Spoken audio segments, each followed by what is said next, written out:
రెడ్డి సమయానికి ఉన్న అతిపెద్ద వార్త బీసీ రిజర్వేషన్ల విషయంలో తెలంగాణ ప్రభుత్వానికి సుప్రీం కోర్టులో చుక్కెదురైంది. స్థానిక ఎన్నికల్లో బీసీ రిజర్వేషన్లపై ట్విస్ట్ ఇచ్చింది. తెలంగాణ ప్రభుత్వం దాఖలు చేసిన ఎస్ఎల్పీని సుప్రీం కోర్టు కొట్టివేసింది. హైకోర్టు మధ్యంతర ఉత్తర్వులపై స్టే ఇవ్వడానికి నిరాకరించింది. హైకోర్టు విచారణలో జోక్యం చేసుకోము అని చెప్పి కరాఖండిగా చెప్పేసింది. స్థానిక సంస్థల ఎన్నికల్లో బీసీలకు 42% రిజర్వేషన్ ఇస్తూ జారీ చేసిన జియో నెంబర్ 9పై గతంలో హైకోర్టు స్టే విధించింది. 50% లోపు రిజర్వేషన్లకు లోబడి ఎన్నికలు నిర్వహించుకోవచ్చు అంటూ సూచించింది. హైకోర్టు ఉత్తర్వులను సవాల్ చేస్తూ సుప్రీంకు వెళ్లింది రాష్ట్ర ప్రభుత్వం. వాదనలన్నీ విన్న తరువాత రాష్ట్ర ప్రభుత్వ పిటిషన్ను కొట్టివేస్తూ సుప్రీంకోర్టు తీర్పు ఇచ్చింది.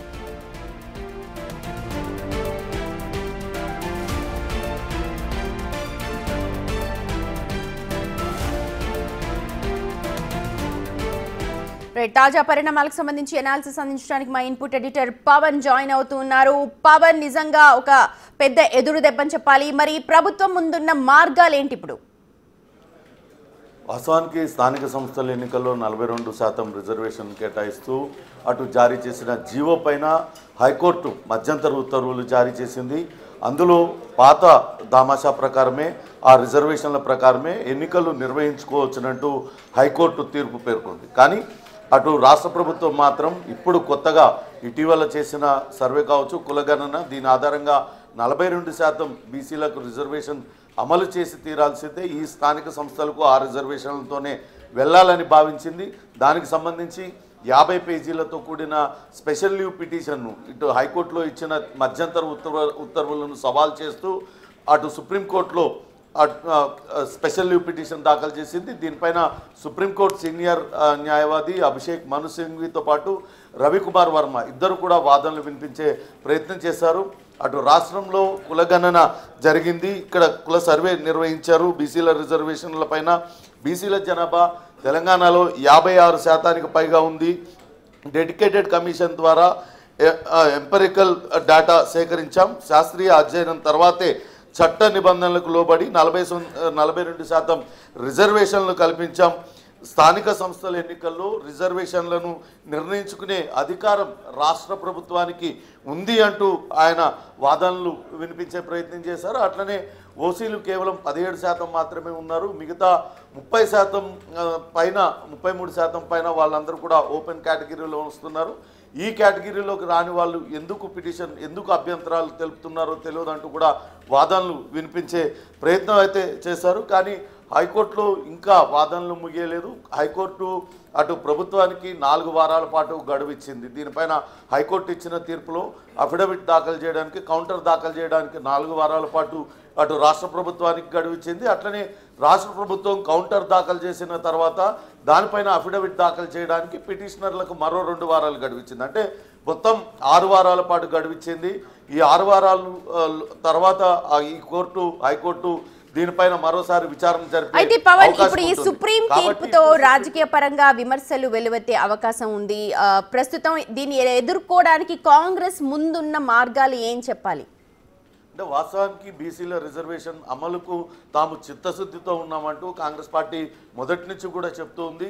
అందుకే దీన్ని అత్యంత ప్రాధాన్యత అంశంగా తీసుకుంది. హైకోర్టులో వాదనలు జరుగుతున్నప్పుడు రాష్ట్ర ప్రభుత్వంలో ఉన్న బీసీ మంత్రులందరూ కూడా అక్కడికి వెళ్ళారు. అక్కడ న్యాయవాదులతో సంప్రదింపులు జరిపారు. ఎలాగైనా సరే తీర్పు అనుకూలంగా వచ్చేలా వాదనలు బలంగా వినిపించాలంటూ చెప్పారు. గడిచిన 2 రోజులుగా ప్రత్యేకంగా అటు ఢిల్లీలోనే మకాం వేశారు. టీపీసీసీ అధ్యక్షుడు మహేష్ గౌడ్తో పాటు ఇతర నేతలు అక్కడే ఉన్నారు. ప్రత్యేకంగా పార్టీ కూడా ఈ ఎస్ఎల్పీలో ఇంప్లీడ్ అయింది. ఖచ్చితంగా బీసీలకు 42% రిజర్వేషన్లతోనే ఎన్నికలకు వెళ్లాలనే కృతనిశ్చయంతో అటు కాంగ్రెస్ పార్టీ ఉంది. దాని నిబద్ధతతోనే అక్కడి దాకా వెళ్ళి పటిష్టమైన వాదనలు వినిపించాలని భావించారు. కానీ సుప్రీంకోర్టు మాత్రం అటు స్పెషల్ లీవ్ పిటిషన్ని కొట్టివేసింది. ఇంకా హైకోర్టులో విచారణ ముగిసిపోలేదు, ఇంకా విచారణ జరుగుతున్నది. కాబట్టి ప్రస్తుతం హైకోర్టులో జరుగుతున్న విచారణలో తాము జోక్యం చేసుకోబోమంటూ తేల్చి చెప్పింది. మరి చూడాలి. ఇప్పటికే హైకోర్టు అది తీర్పు ఇచ్చి దాదాపుగా వారం రోజులు గడిచింది. అంటే ఇంకా 5 వారాల పాటు గడువు ఉంది. ఇప్పుడు సుప్రీంకోర్టు ఈ కేసు కొట్టివేయడంతో ఏదైతే స్పెషల్ లీవ్ పిటిషన్లో అంశాలను పెట్టారో అవే అంశాలను ఇప్పుడు కౌంటర్లో రాష్ట్ర ప్రభుత్వం పెట్టే అవకాశం అయితే ఉంటుంది. గతంలో రవికుమార్ వర్మ వాదనలు చెప్పేటప్పుడు ఆయన హైకోర్టులో మా పూర్తి వాదనలు వినలేదంటూ ఆయన కొంత అసంతృప్తి వ్యక్తం చేసిన నేపథ్యంలో ఇప్పుడు ఏమేం వాదనలు వినిపించాలనుకుంటున్నారు, ఏ రకంగా ఏ శాస్త్రీయంగా కుల సర్వే ఎలా నిర్వహించారు, ఏ ఆధారంగా ఈ రిజర్వేషన్లను పెట్టాలని భావిస్తున్నారు, పూర్తి వివరాలను పొందుపరిచి ఒక కౌంటర్ దాఖలు చేసే అవకాశం ఉంటుంది. ఆ కౌంటర్ పైనే వాదనలు కూడా వినిపించడానికి రాష్ట్ర ప్రభుత్వం సిద్ధమవుతుంది. మరోపక్క అటు ఈ న్యాయపరంగా ఎదురవుతున్న చిక్కుల్ని ఎలా అధిగమించాలనేది న్యాయ నిపుణులతో కూడా అయితే పవన్ ఇప్పుడు గవర్నమెంట్ ముందు 4 వారాల సమయం ఉంది మీరు చెప్తున్నట్టుగా. ఇప్పుడు స్థానిక సంస్థలు ఇంకా మరింత ఆలస్యమయ్యే అవకాశాలు చాలా స్పష్టంగా కనిపిస్తున్నాయి. మరి దీనిపైన బీసీ నేతలు కావచ్చు, బీసీ సంఘాలు ఎలా స్పందించే అవకాశాలు ఉన్నాయి? ఇప్పటికే బీసీ సంఘాలన్నీ కూడా మొన్న హైకోర్టు తీర్పు వెలువడిన తర్వాతే పెద్ద ఎత్తున అటు కోర్టు ఎదుటే కొంత ఉద్రిక్త పరిస్థితులు నెలకొన్నాయి. అక్కడంతా కూడా వాళ్ళు నినాదాలు చేశారు, బీసీలను మోసం చేశారు, అటు నోటి దగ్గర కూడును లాగేశారనే వ్యాఖ్యలు కూడా వాళ్ళందరూ కూడా చేశారు. దానిలో భాగంగానే 14వ తారీఖున వాళ్ళందరూ బంద్కు పిలుపునిచ్చారు. అనివార్య కారణాల వల్ల 18వ తారీఖున బీసీలందరూ కూడా రాష్ట్ర వ్యాప్త బంద్కు పిలుపునిచ్చారు. ఇక కాంగ్రెస్ పార్టీ పరంగా ఖచ్చితంగా ఎలాగైనా బీసీలకు రిజర్వేషన్లు కల్పించాలి, బీసీ రిజర్వేషన్లు కొత్త రిజర్వేషన్లతోనే స్థానిక సంస్థలకు వెళ్ళాలనే పట్టుదలతో ఉంది. ఒకవేళ ఇప్పుడు హైకోర్టులో కౌంటర్ దాఖలు చేసిన తర్వాత కూడా న్యాయపరమైన చిక్కులు ఎదురై ఒకవేళ అటు ప్రతికూల తీర్పు కనుక వస్తే పార్టీ పరంగా నిర్ణయం తీసుకోవాలంటూ కూడా బీసీ నేతలు గతంలో చర్చించారు.